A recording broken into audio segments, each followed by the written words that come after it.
probably see the Qatari foreign minister pushing for sort of a more consistent position coming from the U.S.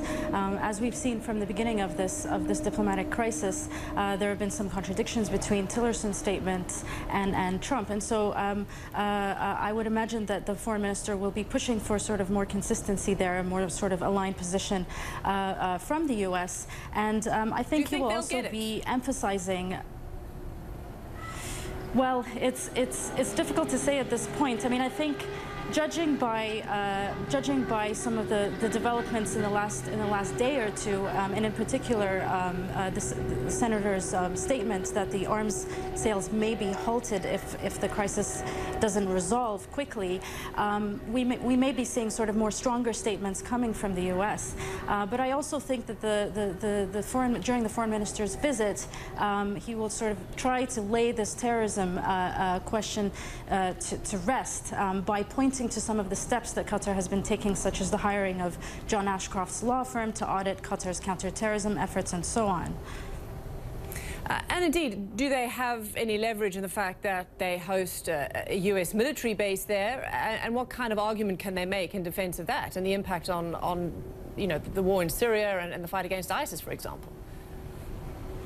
Yeah, well, absolutely. I mean, you know, it's not for you know, there's a reason that the removal of the U.S. base was not on the list of 13 demands, because of the sort of strong cooperation, strong military cooperation that Qatar has had with the U.S. As you mentioned, you know, it's a very sort of a highly strategic U.S. military base in the region, and you know, the U.S. has sold F-15 fighter jets to Qatar just in the last week or two, and so the military cooperation is there to stay.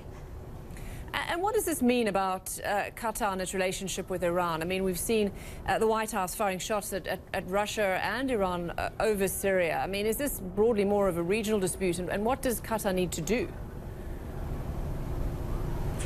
Well, I mean, I think that the Iran factor which has always really been there. I think that the Saudi-Emirati alliance has sort of banked on the U.S. concerns regarding Iran, especially with the current Trump administration, to sort of push forward their agenda.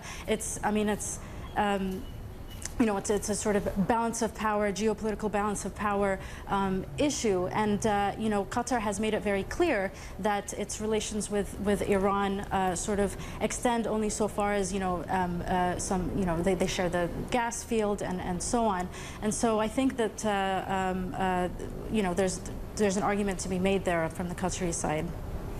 In many ways, people argue that these demands that were placed on Qatar that they were set up to fail in many ways. That they wouldn't actually make those demands. What happens next now? I mean, what is the process, and where does this go politically?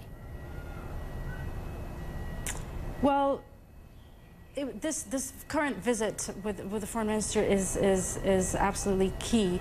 I think that given that, from the U.S. side, obviously, it's important that the GCC holds together for the purposes of counterterrorism efforts and for containing Iran, as we were just discussing. And so I think that there will be some more serious efforts to de-escalate the crisis, and you know, the senator's remarks about halting the arms sales is sort of, you know, if they were to follow through on that, that would hit Saudi Arabia where it hurts the most. I mean, the Crown Prince Mohammed bin Salman is really the architect of the war in Yemen, and so I think that we will probably be seeing sort of more serious efforts to de-escalate the crisis.